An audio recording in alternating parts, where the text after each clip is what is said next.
Hello and welcome. My name is Anthony, and today we're going to talk about 1993. That is the year of 1993. Of course, the 90s. Everybody remembers the 90s unless you weren't born in the 90s, and then you probably don't remember the 90s. But we're going to be taking a little look about 1993, and specifically the month of May.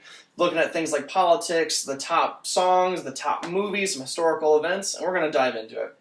So how much did it cost to live in 1993? What was the economic value? How much did you have to make? How much did everything cost, right? Everything's different now. So on average, the cost of a new house in 1993 was going to be $113,000. Now, today in 2016, the average cost of a house is $350,000. So that's about a tripling in price between 1993 and 2016. That's a pretty big jump. That's a pretty sizable jump. Let's look more into it. So the average monthly rent was for a one-bedroom apartment was going to be $532, opposed to now for a single-bedroom apartment it's going to run you somewhere around $910, maybe $950, somewhere around there. So how much did gas cost? Something a little bit less expensive. So a single gallon of gas in 1993 was going to run you about $1.16. Very cheap compared to now. Obviously, everybody remembers a little while back when gas prices were $3, even getting close to $4. And of course, now gas prices are more around $2.50, around that range per gallon of gas. So how much did a movie ticket cost? If you and your friends wanted to go see a movie, how much would it cost you? In 1993, the movie ticket would have cost $4.14, whereas now it is almost doubled, more than doubled, at the price of $11 per ticket. That's really expensive for a movie ticket if you're asking me. So let's say you want to go to an Ivy League school. You want to go to Harvard. How much would it cost you to go to Harvard for a year in 1993?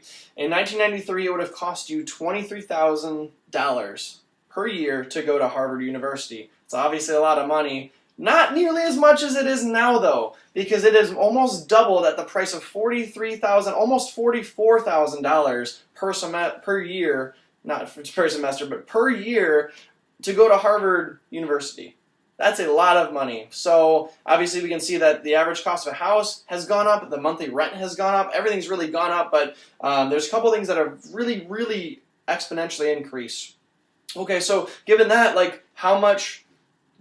what's the average income per year of the average individual? So the average person made as a salaried income per year $31,000 per year in 1993, whereas now they make $34,000 a year. Now, yes, that is an increase, but in comparison to the jump that we saw in the housing as well as the rent, that is a very, very small increase. And you can see that in minimum wage too. In 1993, the minimum wage was $4.25, which roughly translates to about $6.77 in today's money. And the minimum wage now is about $8.50, depending on where you go to. So really not a big increase in the minimum wage, not a big increase in the average salary. You can see where we had a lot of financial issues back a couple years back. So what was going on in politics in 1993? Well, Bill Clinton became the 42nd president of the United States on January 20th, and he led out 2 terms as president of the United States. Additionally, the World Trade Center bombing that everybody remembers from 1990s, not to be confused with the World Trade Center bombing that happened in early 2000s, but in February 26th of 1993, there was a World Trade Center bombing, and 5 were arrested on March 29th and convicted of that.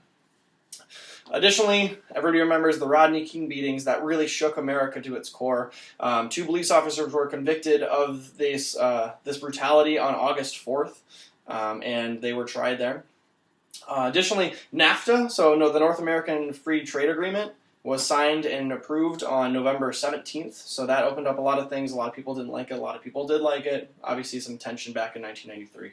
A little bit more on the happy note, we had the Israeli-Palestine Accord, which was reached on August 28th, so it's 2 nations who have always been fighting with each other, finally found some solace for a little bit, and that's been good. And additionally, F.W. de Klerk and Nelson Mandela win the Nobel Peace Prize for 1993. As well as that, the Super Bowl of 1993. So who do you guys think won in the Super Bowl? So we had the Dallas Cowboys beat Dallas Cowboys and the Buffalo Bills, and as I spoiled it, yes, the Dallas Cowboys beat the Buffalo Bills with a score of 52-17. Quite a big lead that they had on the Buffalo Bills. So let's look specifically at May of 1993. One thing that happened is I was born in 1993 of May, so I was born on May 3rd of 1993, so that is a historical event, if you want to take it as that. I probably wouldn't. But some more serious events is we had South Africa agrees to multiracial elections on May 8th. Now that's really big because now there can be different ethnicities, different races of people that are running. It's not just one type of race, not just one type of thing. On a little bit more lighter note, we had Jerry Bailey aboard the Sea Hero win the 119th Kentucky Derby of May 1993. And so what was music like back in May of 1993 specifically? You know, there was a lot of kind of poppy stuff going on. We were just getting out of the 80s. What was music really like? Well, here's a couple names. Maybe you'll recognize some, maybe you won't. The top 10 singles were 5 Live by George Michael with Queen and Lisa Stanfield, so everybody remembers George Michael. And number 2 was That's the Way Love Goes by Janet Jackson. Most people, I think, recognize Janet Jackson, you know, related to Michael Jackson. You get Janet Jackson. Another big name was I Have Nothing coming in number 3. I Have Nothing by Whitney Houston. Everybody remembers Whitney, and everybody remembers that song. A band that I do not remember was Unlimited, and they had Tribal Dance. Their band name was, Too Unlimited. And then coming in at number 5, we had All That She Wants by Ace of Base.